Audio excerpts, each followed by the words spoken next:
This recent crossover between the two promotes family as a theme. Since the F4 are the first real prominent family in the Marvel chronology, it makes sense how their story, struggles, and ideals mirror the X-Men, who, although aren't related by blood, are still mutants who look out for one another. Now relocated to the island of Krakoa, and after the humans' destruction of Magneto's Genosha, he and Professor Charles Xavier seek to nest every mutant on Earth and provide them with sanctuary. But the problem is, there's just one mutant left. Franklin is a mutant, but not just any mutant. He's beyond an Omega level. Based on the events of 2015's Secret Wars, we're aware of how Franklin effectively restored and rebooted the Marvel multiverse by creating an entire pocket universe in the palm of his hands.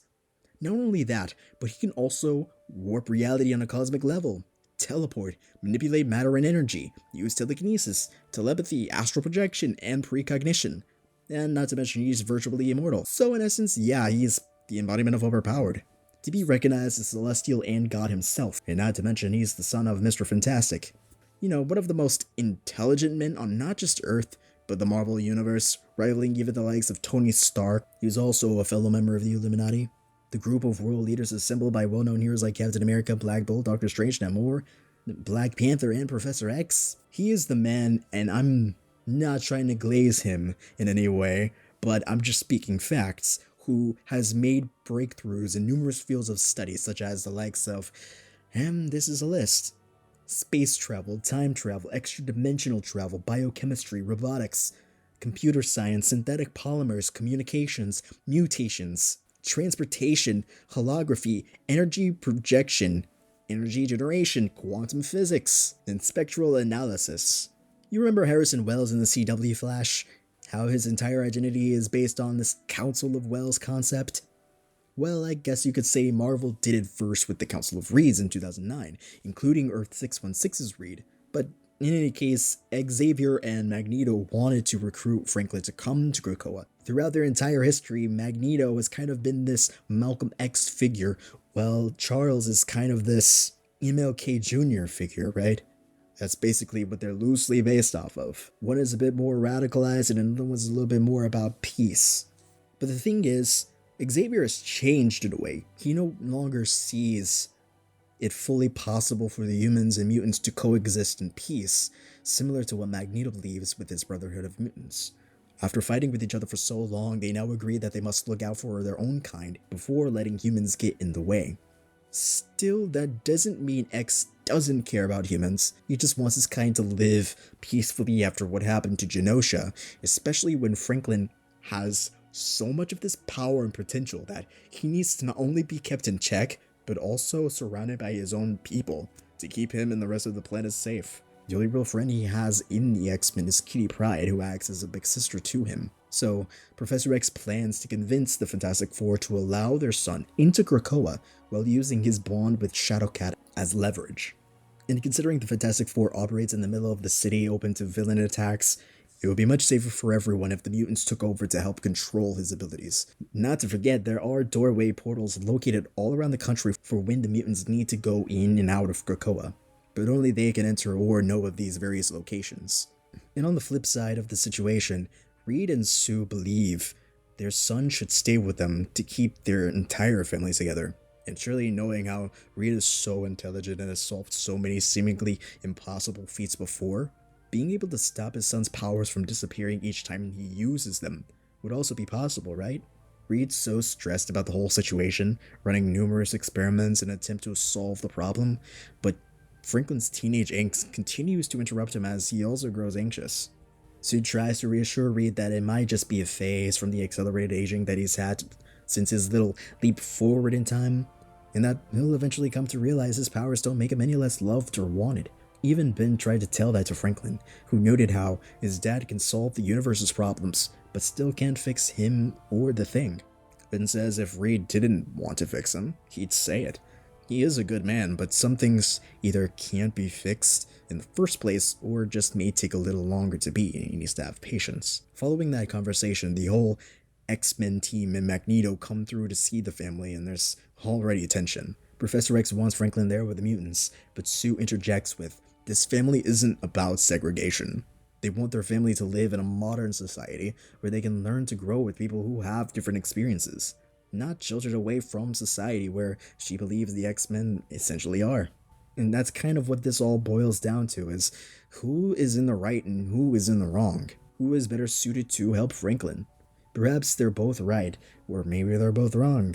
That's part of why this issue works for me, is that there's some ambiguity and perspectives on this matter, and it's not just a black and white of, oh, well, this side is clearly wrong, they're clearly evil, but it seems like there's some simple, easy to understand, and reasonable justification for both sides.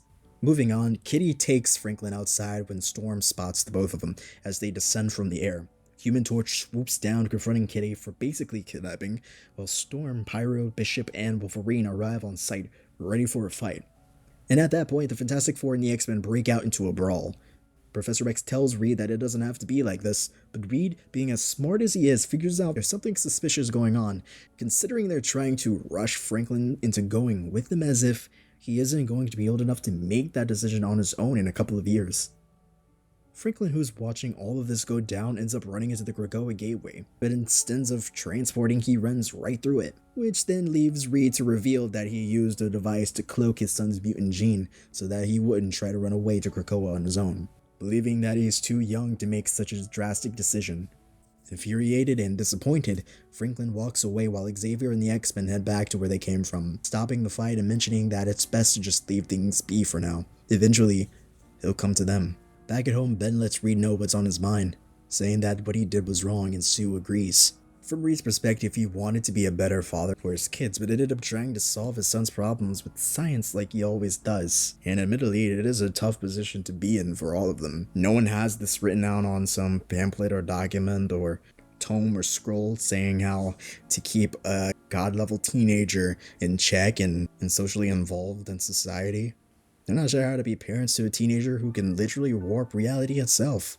Try and keep him an active member of society, both human and mutant. Flash forward a bit and we last see Franklin and his sister Valeria on the boat with the X-Men, believing that they should simply run away with them because I guess that solves everything, just run away. But as Kitty revealed, they were actually on their way to a rescue mission. Finally, the issue ends with Doctor Doom showing up out of the ocean, essentially attacking the boat. To kind of wrap this up and tie things back, the massive appeal and one of the reasons why I wanted to tackle this is because of not just the hype that Fantastic Four has right now, as their MCU introduction is going to be coming out soon, and not just the Marvel Rivals hype, not just the Secret Wars and the Doomsday Leaks, but really, I just wanted to capture and capitalize on the book's themes about family and perspectives. We don't know at this point of the story, despite this being from 2020, who ends up being right based on the angle, based on the single issue, because both make a fair point. We even follow both points of view early on, so when they collide in ideals and beliefs about human and mutant society, it's also just power and family, and we can understand why both think the way they do. If this was just a matter of good versus evil, it would be a lot more black and white, but because it's the X-Men and the Fantastic Four who we've followed for years and years and decades, and we have all of this history between the two, and the way that they see each other as family by blood and family by choice, is what makes this so interesting. Because they're not fighting for the sake of proving who's better or stronger, like in the cases of Batman versus Superman or whatnot. It's more so like the Civil War storyline with Captain America and Iron Man. The audience can pick a side because we're familiar with both of them, and they make a good point. And that's where the strongest Marvel stories lie for me, is that the audience are able to not necessarily take a back seat, but just be able to immerse themselves in the perspectives and have some real conversations on the morals and ethics of the given situation. Either one happens or it goes in the complete opposite direction. It's almost like a call to action and ultimatum at once. It's difficult to see a middle ground with Franklin, who is a character that is an omega level mutant in human society where mutants are ostracized and blamed for many tragedies. Historically speaking, they're not only the oppressed, but they're also the oppressor. Thus, this comic's appeal lies in how we as the readers can relate to that sense of being misunderstood, like Franklin, and that sense of being a parent who misunderstands and is overprotective, like Mr. Fantastic. There is also that sense of community and needing to stick together that the X-Men in Magneto and Charles Xavier believe. Ultimately, the goal is to stir up conversation about what to do with these overpowered beings in a society that is not so nice to them, you know? A lot of times we have these conversations about what should happen to Superman should he go rogue, what should happen to the Justice League. You know, we got Stormwatch, and we've got the JLU, and we've got Titans and Young Justice, and all of these replacements and rival factions. We've got the Avengers and the Dark Avengers, and then we've got the Young Avengers, and then the Defenders, Shield. There's all these contingencies, but how do you plan a contingency for a character who basically deletes and makes obsolete anything you throw at him? Because really, I think we live in an era of overpowered characters like Sentry, Franklin, Doctor Doom, Moon Girl, Galactus, Silver Surfer, the Celestials, the Beyonders, that no one really knows what to do with them. They have all this power, and the Earth is this magnet that draws them in, and the Earth, being as fragile as it is barely able to contain our own issues. So when we put these superpowered metahumans together, mutants and Homo sapiens superior, how do you keep the overpowered grounded? And that's not really a question that I feel can be answered so easily, but it's still a great conversation to have. And that's why I wanted to touch on this.